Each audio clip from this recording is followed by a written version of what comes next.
ये गाना शादी से पहले इतना अच्छा लगता था कि रोज बजता था घर में। मैं रोज उसकी टेप चलाती थी कि शायद मम्मी को कुछ ध्यान आ जाए, कुछ ख्याल आ जाए कि बेटी जवान हो रही है।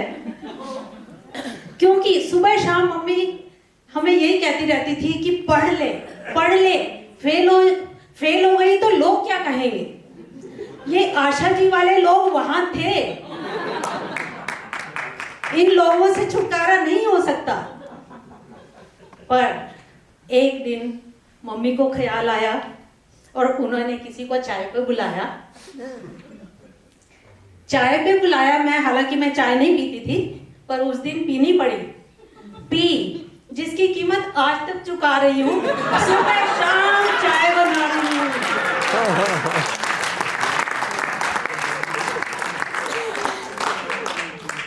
आजकल सूटेबल मैच मिलना कितना मुश्किल हो गया है, सबको पता है। लड़का लड़की 6 महीने 8 महीने 1 साल लगा देते थे, एक दूसरे को जानने में लगा देते हैं, समझने में लगा देते हैं। पर फिर उसके बाद भी पता नहीं है कि शादी करनी है या नहीं करनी, इससे करनी है या किसी और से करनी है, वो पता नहीं चलता।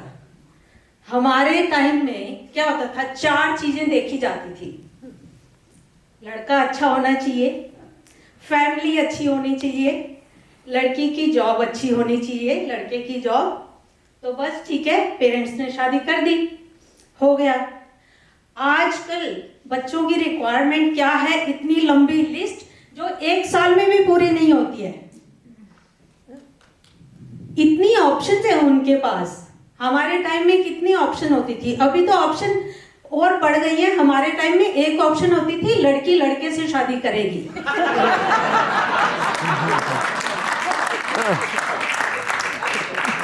एक हमारे दादाजी का टाइम था,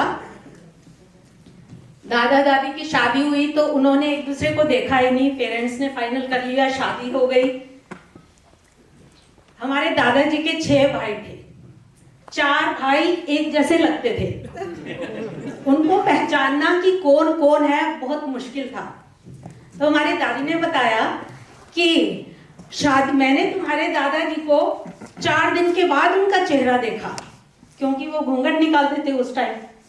तो मैंने पूछा, दादी आपको कैसे पता कि ये दादाजी हैं, क्योंकि 4 भाई एक जैसे लगते हैं, आपको कैसे पता चलता था। तो वो कहने लगी कि उनके ना तुम्हारे दादाजी की मूंछें थी,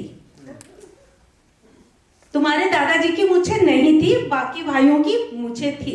सॉरी, तुम्हारे दादाजी की मूंछें थी, बाकियों की मूंछें नहीं थी। तो मुझे लगा, मैंने कहा दादी हो सकता है किसी दिन कोई नकली मूंछें लगा के आ गया हो, आपको क्या पता।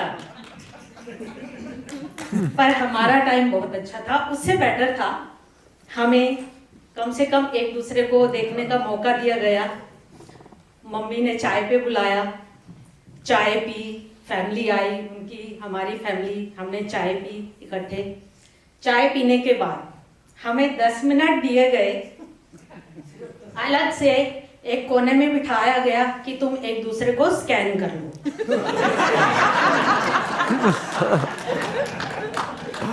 और वो भी उसी रूम में जहां पर पूरी फैमिली बैठी है, कोने में बिठा दिया कि सबकी नजर उन पे रहे, हम पे रहे।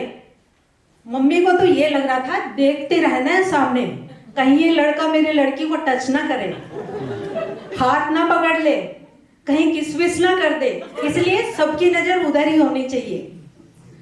अब 10 मिनट के लिए ठीक है बिठा दिया, और उस 10 मिनट में 4 क्वेश्चंस का आदान प्रदान हुआ। 4 क्वेश्चंस क्या थे? पहला क्वेश्चन जो मेरे से पूछा गया कि C1 की पॉपुलेशन कितनी है, C1 जहां मैं रहती थी, कि उसकी पॉपुलेशन कितनी है। I was shocked, क्योंकि ऐसा सोचा नहीं था कि ऐसा क्वेश्चन आएगा।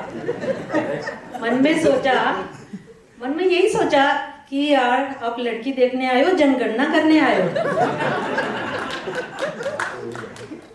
एनीवे, जो भी आंसर दिया उसके बाद दूसरा क्वेश्चन आया कि सीवन और कैथल कितने माइल्स है।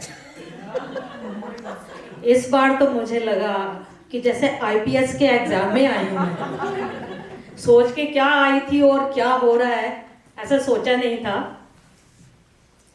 अब किलोमीटर्स तो पता थे कि कितने किलोमीटर्स है, पर माइल्स में जब कन्वर्ट किया इतनी मतलब नर्वसनेस में वो मिलीग्राम की जो 2 जीरो थी ना वो लगा के बोल दिया 700 माइल्स।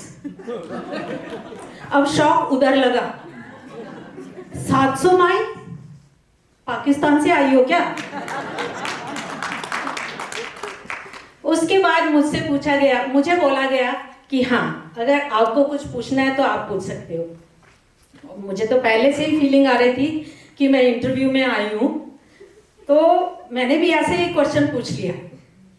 मैंने कहा आपकी जो पोजीशन है उसमें फ्यूचर में ग्रोथ की कुछ अपॉर्चुनिटीज है या नहीं है?